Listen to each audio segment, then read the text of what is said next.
Këto ishin vetëm disa nga punët që mendova që sot do duhet t'i ndajmë bashkarisht, patjetër që ka dhe një sër punësh të tjera, por për të cilat do duhet të shfrytëzojmë edhe takimet e tjera. Ishte një hapje e parë, unë mirëpres çdo komunikim apo çdo pyetje apo çdo sugjerim që mund të keni.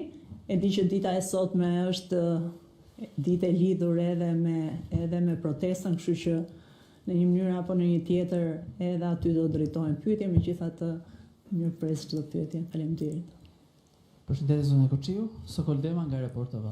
Në fakt, e thatë shumë mirë ju që sot është paralajmëruar një tubim në orën 18 nga Partia Demokratike.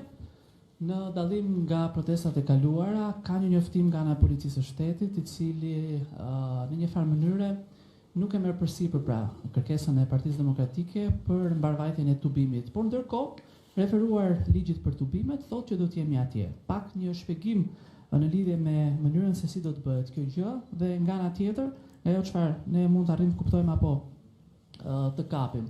Pra, nëse larg qoftë ndodh diçka e keqe ditën e sotme pra në protest, organizatorët e këtij tubimi do të jenë përgjegjës direkt, pra policia e shtetit e përjashton veten dhe konkretisht kush ka firmosur në kërkesat që janë dërguar në polici nga ana e Partisë Demokratike për zhvillimin e këtij tubimi dhe a do të jetë ky më saktë personi konkret që në një farë mënyrë do të jetë përgjegjës dhe çfarë vepre penale do t'i referoheni ju nëse gjithmonë jemi pas një skenari të supozuar që mund të ndodhë diçka.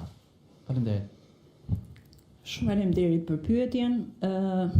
Në fakt ne kemi thënë shpeshherë protestat janë një drejtë kushtetuese. Për të protestuar në mënyrë paqësore, për të shprehur bindjet, opinionet apo për çdo gjë që kushdo mendon që do duhet të protestojë. Sa i përket faktit që policia e shtetit nuk e ka miratuar zhvillimin e protestës sotme, patjetër që kjo është një procedurë e cila është e lidhur drejt për drejt me dy protestat e kaluara, duke patur në konsiderat veprimet e dhunshme që janë kryer në dy protestat e kaluara, por në ndërkohë nga ana tjetër, ju e thatë vetë, e drejta për të tubuar dhe për të manifestuar është e kujdo. Policia e shtetit ka për detyrë të ruajë rendin dhe sigurinë dhe për këtë është e angazhuar maksimalisht.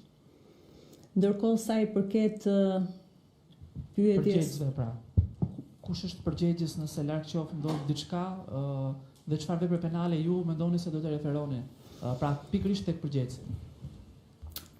Si të jetë një protest me leje, si të jetë një protest pa leje, kushdo që kryen një veprim i cili dënohet penalisht, patjetër që bën klasifikimin e veprës tjetër organ, është policia, është prokuroria që bën klasifikimin e veprës në varësi edhe të çfarë veprimi kryhet. Por kjo nuk ndikon në faktin nëse kemi një protest me leje apo një protest pa leje. Në çdo rast, kushdo që kryen një veprim të palishëm, procedohet penalisht sipas rregullave në fuqi. Sa i përket kush e ka kryer kërkesën, për këtë nuk di të them, nuk kam informacion, po policia e shtetit patjetër që mund t'ju avë në dispozicion. Me që jam këtu për të mos zhvendosur edhe një herë mikrofonin. Edhe një pyetje sa i përket monopatinave. Janë bërë tashmë disa muaj që janë bllokuar.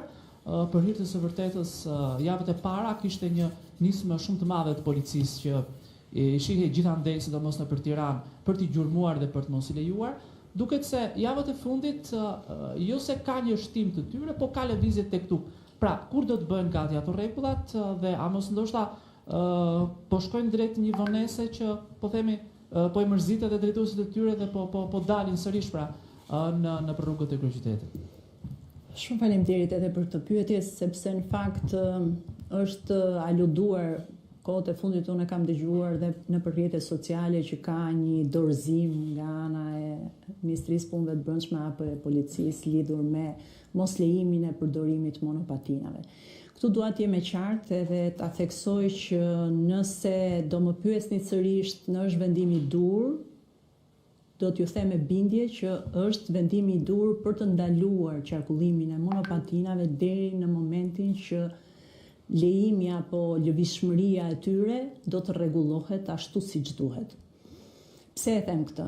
E them edhe nisur nga eksperienca ime më parshme si ministre shëndetësie, rastet që referoheshin sidomos në spitalin e traumës, sa i përket dëmtimeve fizike, aksidenteve që vinin nga përdorimi i monopatinave pa kriter moshe, pa kriter në mënyrën e përdorimit, sa qytetar, individ, apo njerëz e hipnin në një monopatin, shpejtësinë me cilën e përdornin, dhe aksidentet nuk ndodhin vetëm tek përdoruesit, aksidentet ndodhin edhe tek qytetarët, kalimtarët që kalonin rrugë. Dhe mjafton të them që vetëm për vitin 2025 deri në muajin tetor që ne ndërprem, kishim mbi 990 raste të cilat merrnin trajtim në spitalin e traumës, pra morën trajtim në spitalin e traumës. Konsidero këtu dhe sa raste të tjera nuk shkojnë fare në spital sepse dëmtohesh, pëson një lëndim dhe pra këto janë raste të cilat kanë marrë trajtim në spital. Dhe pikërisht përpara jetës edhe sigurisë së fëmijëve, qytetarëve të çdo lloji moshe, po sidomos fëmijëve që i përdorin pa kriter, vendimi për t'i pezulluar në një mënyrë të menjëhershme është vendimi më i mirë dhe unë nuk tërhiqem nga i vendim sa kohë nuk kemi një rregullim të qartë. Nëse vim tek pyetja kur do të kemi një rregullim të qartë, unë e kam thënë edhe herë tjetër, ne jemi duke punuar për të. Nuk është një çështje kaq e thjeshtë, pra për të bërë 2-3 amendime në një legjislacion, në kod rrugor apo kudo ku mund ta rregullojmë, sepse është një gjë të vendosësh shpejtësi atje, pajisjet me cilat duhet të lëvizi çdo njeri apo çdo përdorues si një monopatine, por kërkon një studim të thelluar lidhur dhe me rrugët apo sheshet apo infrastrukturën e nevojshme në dispozicion për të lejuar lëvizshmëri të sigurt të këtyre pra të monopatinave nga njëra anë, dhe nga ana tjetër kërkon gjithashtu dhe një kulturë shumë të mirë të përdorimit të tyre. Dhe o besoni që ka plot prindër të cilët na falenderojnë çdo ditë për faktin që i kemi hequr monopatina dhe nuk po i lejojmë të përdoren pa kriter. Nga njëra anë. Nga ana tjetër, sigurisht që e kuptoj dhe shqetësimin që krijon për mosvajtjen e shpejtë në punë, por besoj fort që siguria dhe jeta është shumë e rëndësishme se sa kapja e orarit të punës, pasi ne vërtet na intereson të kemi shmangje sa më të madhe të incidenteve kur vjen puna tek jeta e njeriut. Së negocion një pyetje si do barke nga Vision Plus. Në fakt në pikat që ju prezantuat, pika e fundit ishte për rritja pagave për disa kategori të policisë, që përheqin afro 7% të trupës totale të policisë së shtetit. Fatkeqësisht, policia e shtetit dhe në vendimet e fundit të